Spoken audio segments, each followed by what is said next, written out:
What's up, everybody? It's Landy, back with another painting challenge video for the month.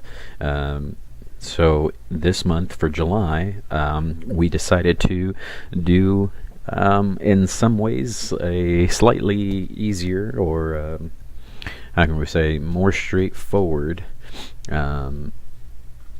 challenge as opposed to what we did last month with the both model and base and terrain challenge, which was fabulous. But to kind of give everybody a little bit of a break, so to speak, this month was just a matter of working on a color that you maybe are not too maybe not too keen on. Maybe sometimes you feel a little bit uneasy doing it, or maybe it's just something that you want to improve on.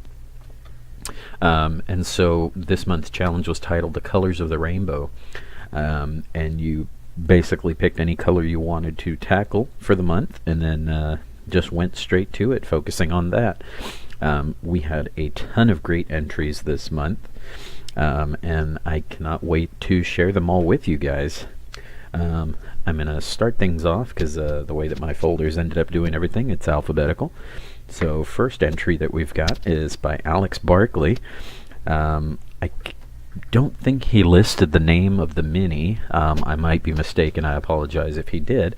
But Alex's entry is like a Victorian era lady, steampunk lady, with a teacup and gun. And the colors that he chose to tackle, it was a little bit interesting too. He decided to kind of randomize it and let the community decide, which is always great fun. I've done that a couple times. And everybody chose a darker sort of blue-gray color and a very light green color, which coincidentally works very well just in terms of color theory and stuff too. And in his photo, coincidentally, you can see in the background one of the new Night Haunt models from the Soul Wars box set that has a very similar color scheme. So that was quite serendipitous that it worked out that way.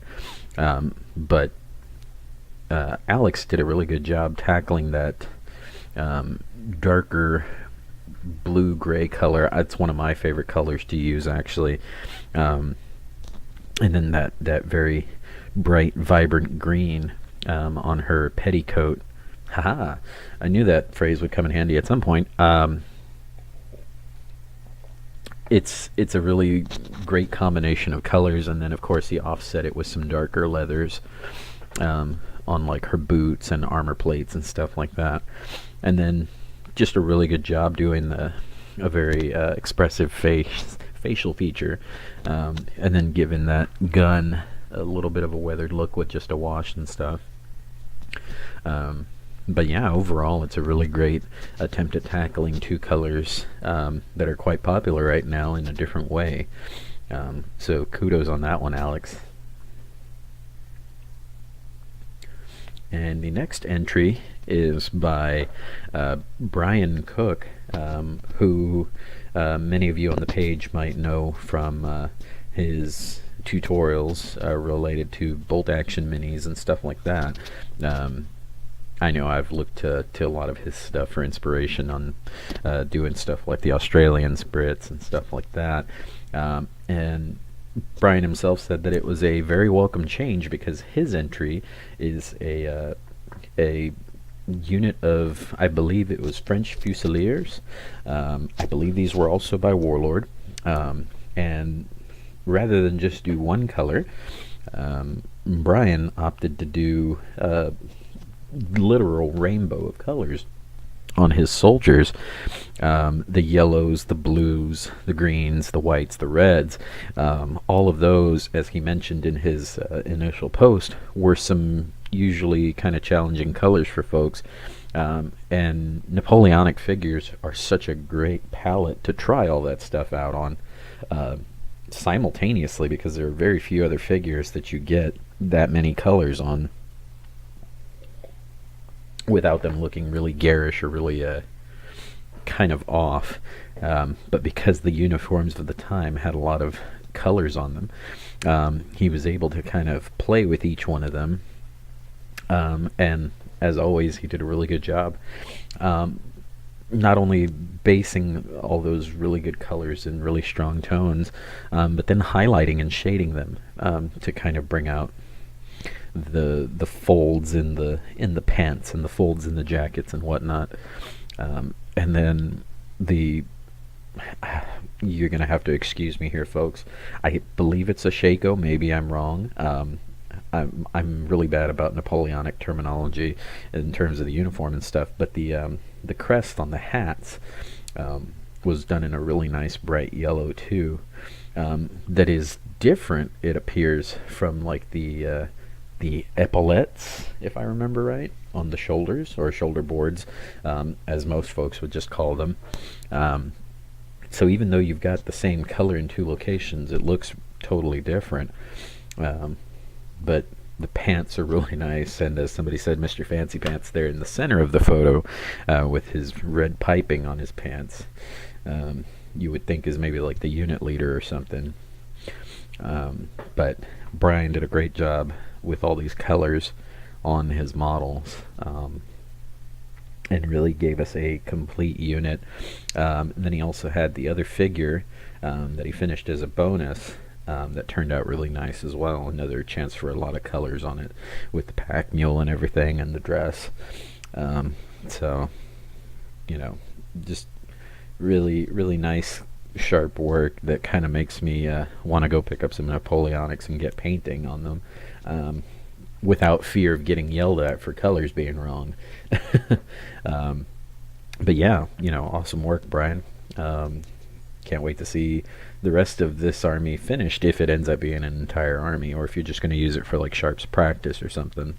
But be sure to share them once it's a fully completed army. And our next entry is by Chris Palmer, and it is a tree man. Specifically, I can't remember if this is the named character one, or if the Wood Elves even still have named character trees anymore. Still kind of sore about them getting blown up in the end of the world, but anyway, moving on. It's a really interesting scheme on this tree man, because it's done in some very like yellowish browns and reds and oranges and stuff that kind of give you this feeling of autumn on the tree man as a whole. And then really good job with the OSL glowing effects and stuff, and bits and areas and stuff like that. But yeah, the way that the mini comes together to kind of give you that vibe of sort of like it almost looks like it's on fire too, and that might just be from the way that the OSL got painted on the sword and the hand, for example. But again, it goes back to that whole theme of maybe being autumn court or something like that, because a lot of the little leaves and stuff like that towards the bottom have this rich orange color, that I'm really curious to know what orange was used, because that looks really good. And if I ever get over the fact that the Wood Elves were destroyed, I might break mine out of the storage box and do them in an autumn color scheme. And I'm going to be looking for some recipes for oranges and browns and stuff like that. So, Chris, be sure to share that with the group if you get a chance. That way we can all see what sort of method went behind making some of those oranges and reds.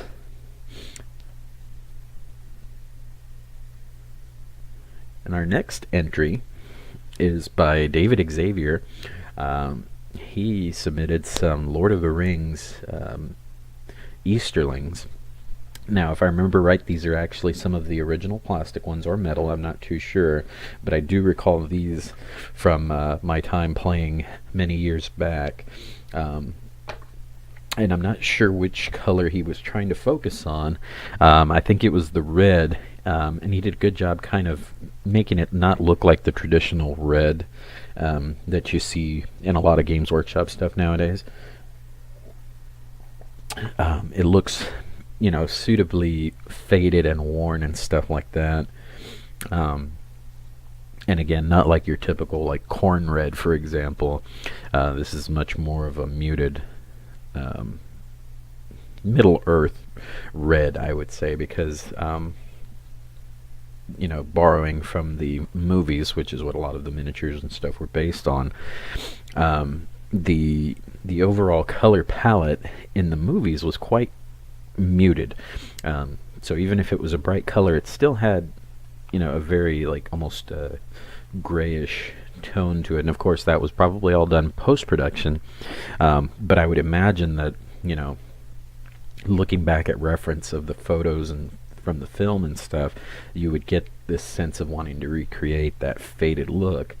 And so that's a really good job that he did on the red. And even in the gold, it's that same sort of like worn and not your traditional hero gold either, where it's a lot warmer and a lot more rich with browns and stuff like that. This is a very dirty gold that you saw in the film, that the Easterlings and a couple of other armies of the ring had. And the unit comes together really nicely with their sparse basing and stuff like that.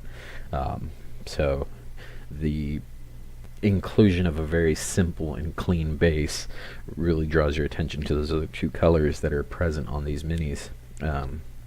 So David, really great job with that one, and as I said before, it really makes me want to go back and dig out my Erebor stuff and start playing again.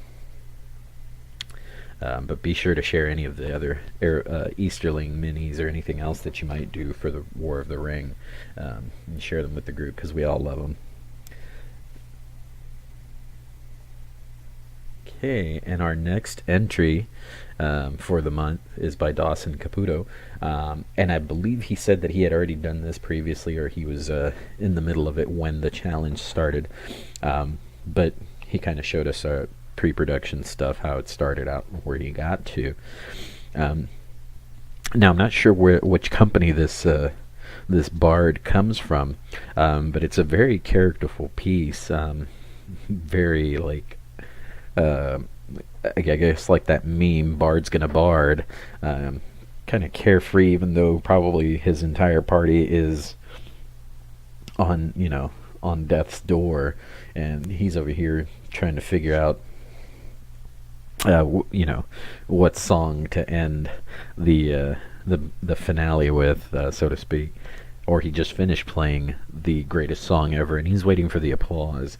And as he mentioned before, Dawson followed, or tried to follow, a lot of color theory stuff, so you can see the purple and the gold together, and then you've got the purple and the ochre in his hair, kind of boxing in that color, so that you've got those two colors side by side, and then you've got the gloves and everything else that is in just more of a neutral tone, and then of course his hat with the feather, and then the lute or lyre, I forget what that is called, I apologize guys, showing my noobishness sometimes here, but really great job with the whole piece overall, blocking in all the colors, and then just keeping the base really simple, grass tufts and some moss and some shrubbery there.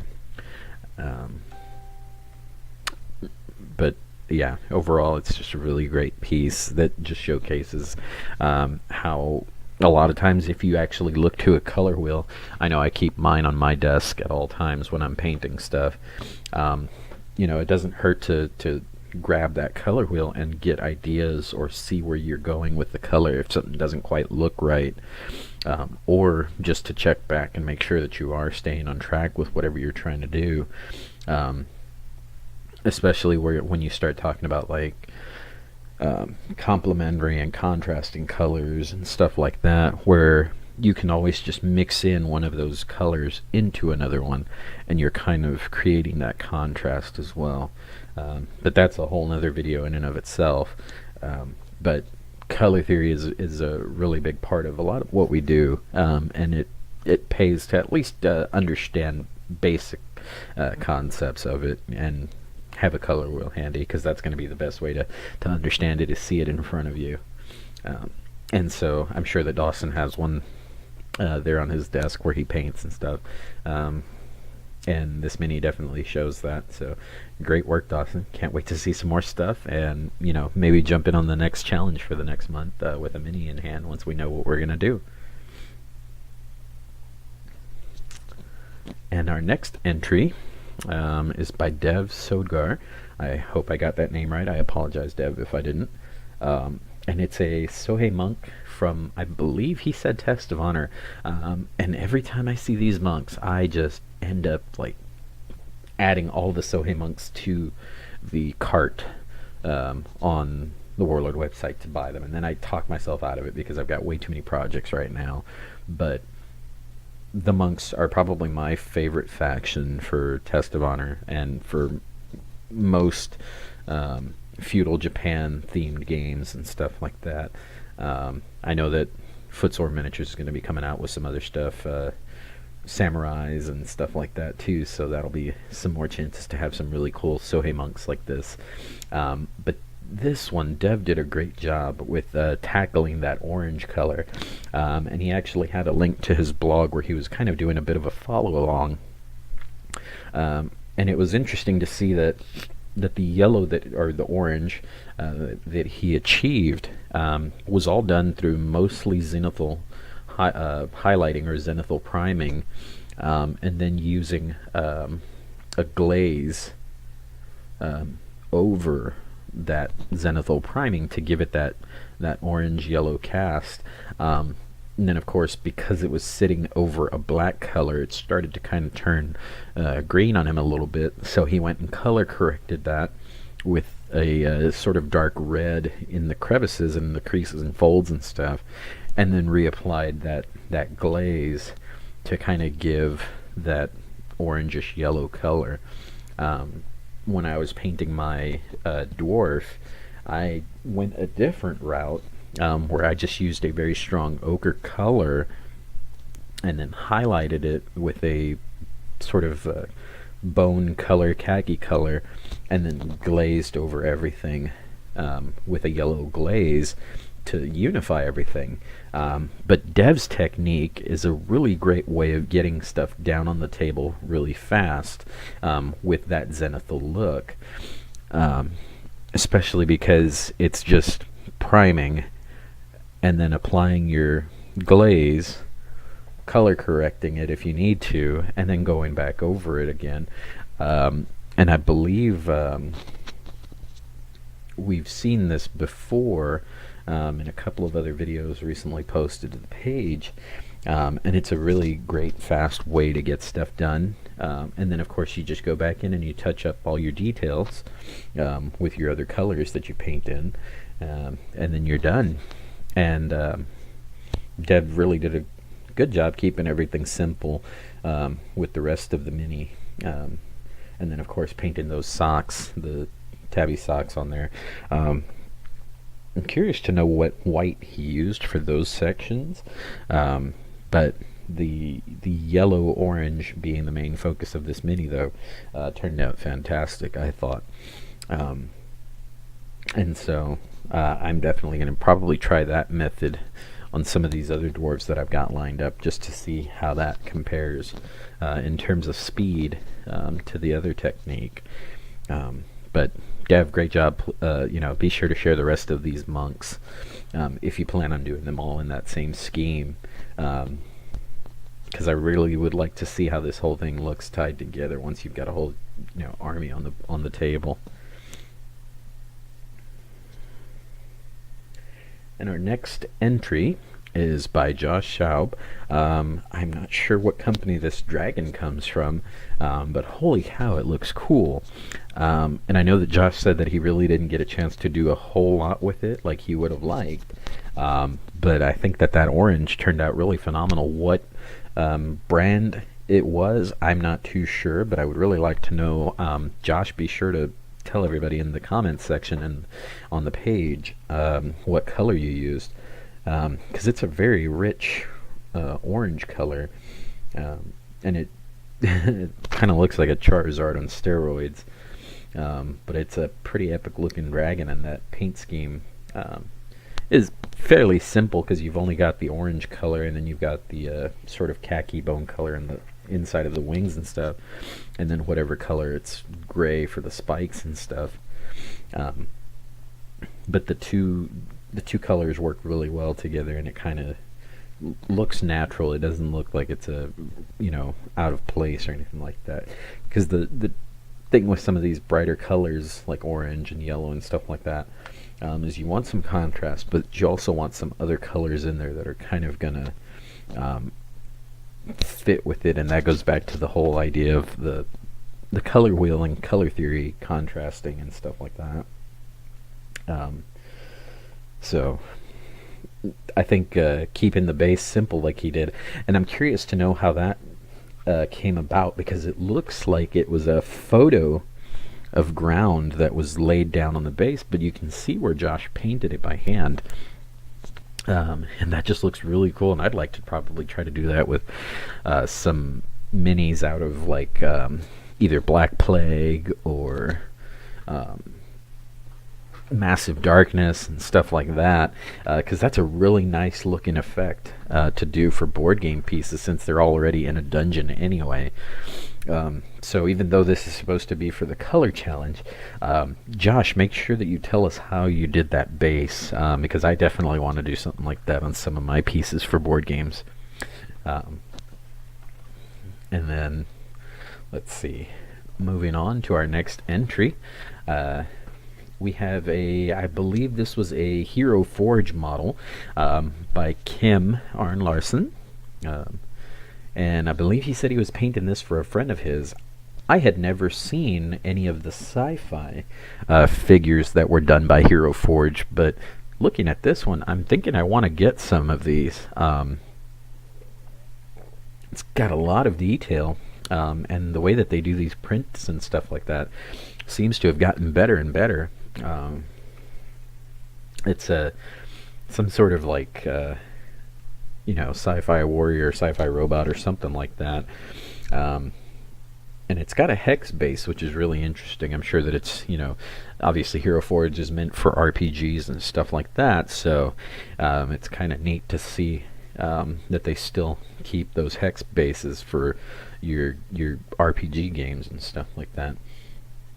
But Kim did a really good job with the yellow, which was the focus, I think, of his mini there.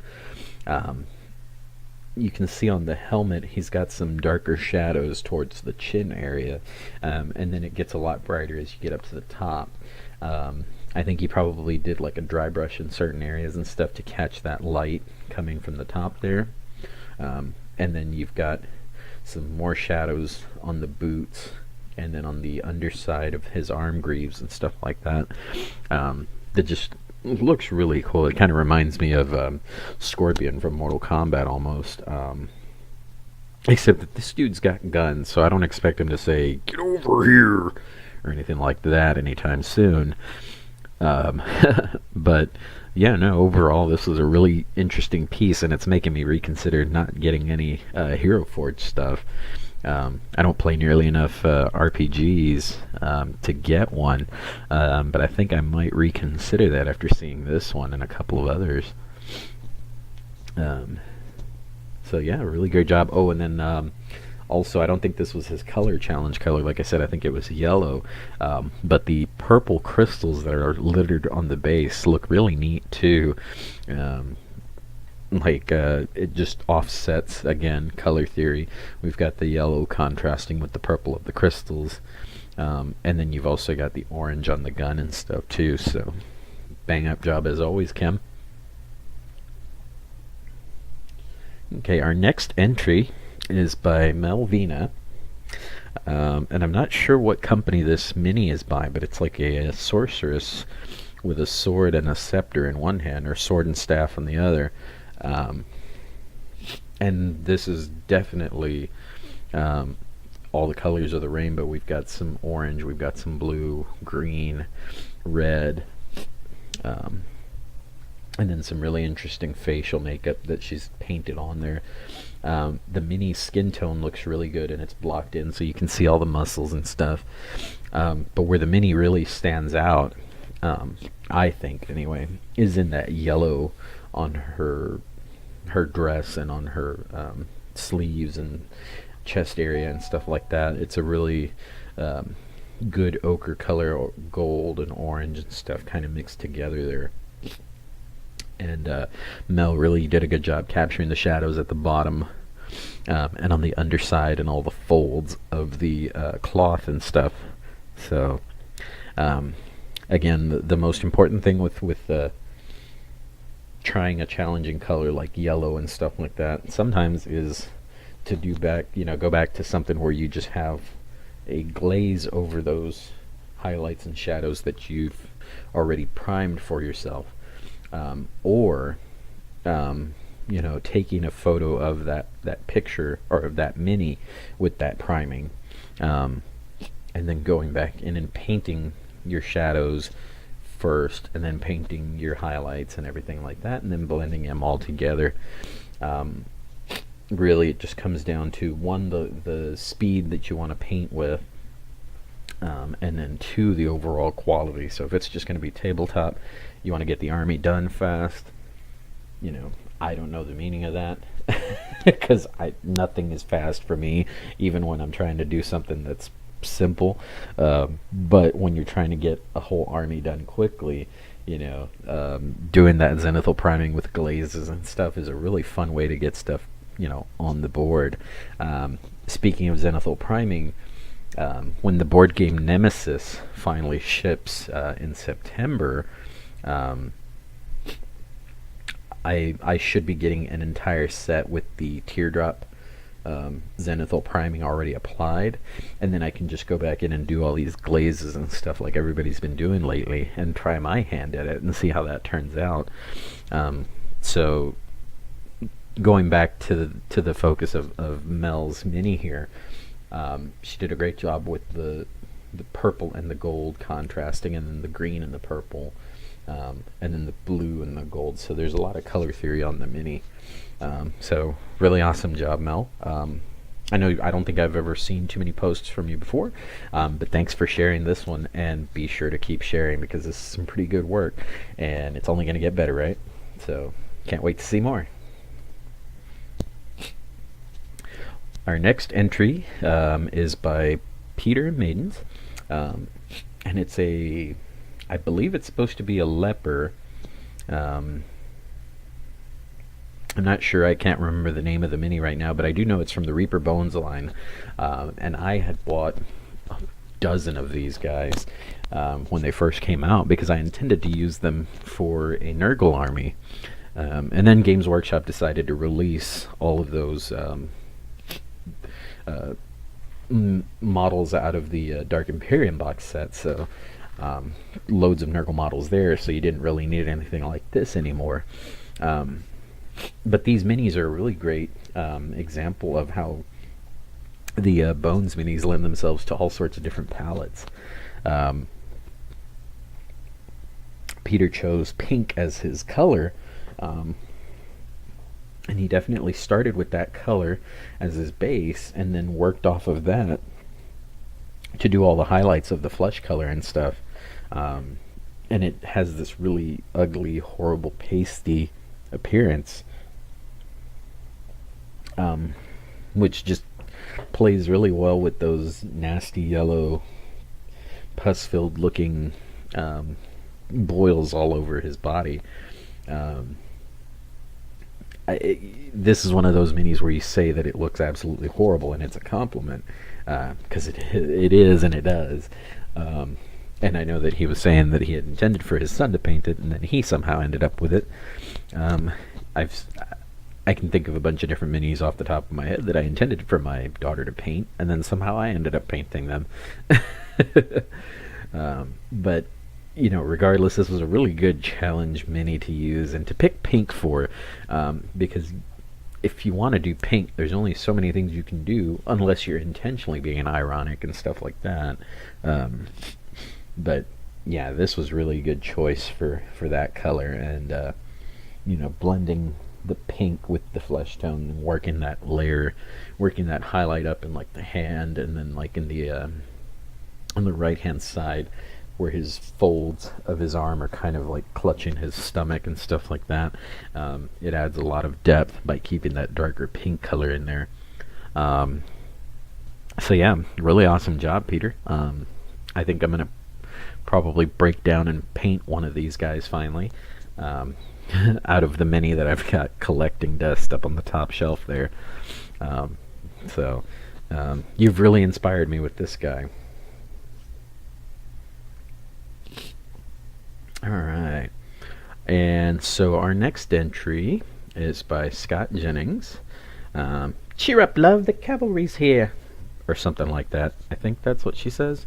I don't know, I haven't played Overwatch since it came out, but I believe this is supposed to be not Tracer. I want to know where this mini came from, though, because I want to get one, or I want to get a Reinhardt if they've got one, because he was my favorite character.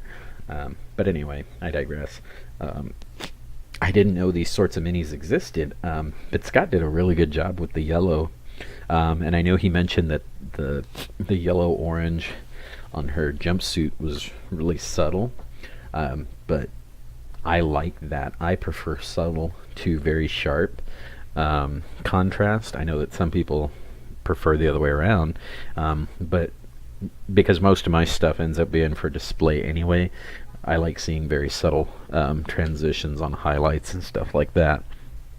And I'm curious to know if it's the same base color orange there in the jumpsuit as it is in her goggles, or what color he used in the goggles, because it's a really interesting way of painting up stuff for like your Space Marine lenses and stuff like that in their helmets, or even just like in Dreadnought for the lens that goes in the front of the sarcophagus. I did something like that recently on a Conflict 47 walker, where I used a orange and I mixed in some pink to give it that sharp highlight color, and then I gloss coated the whole thing with with some gloss varnish to let it set, but I painted in the highlights so that way it would still capture that light from it. And I think that's what Scott's going for here, and it looks really cool. And then of course on her backpack he also did the blue glow from her rewind pack and stuff like that, and then just a really dark like bomber jacket color for the brown on her jacket. But yeah, it's a really interesting mini, and I know there's not a whole lot to her outfit, but it's a very good looking model the way that Scott painted it up. So Scott, be sure to share below where I can get one of these, so that I can paint one too, because it's really cool looking, and it's kind of making me want to play the game now.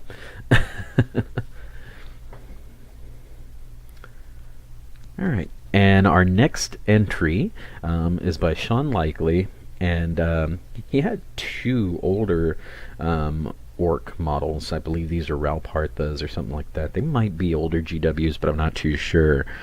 But Sean was trying to tackle non-metallic metal for his color challenge.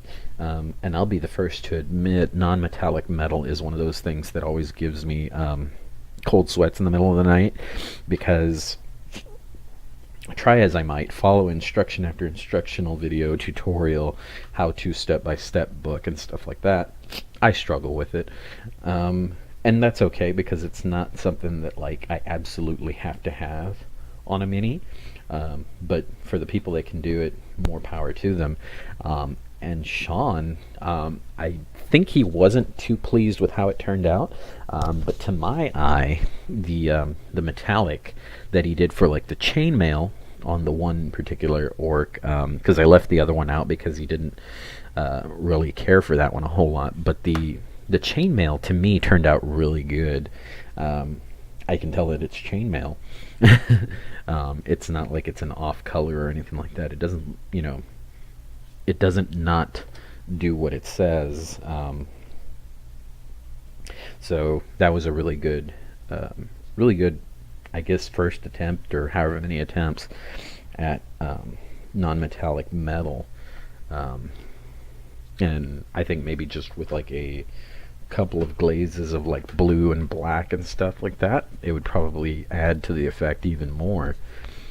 But I mean, keep it up, Sean, because this is a really good start to that non-metallic. And I guess over time, the more that you do it, the more natural it becomes, and the more natural it is to see the highlights and stuff where they need to go, which it seems like you've already done a really good job of capturing. So keep up the awesome work.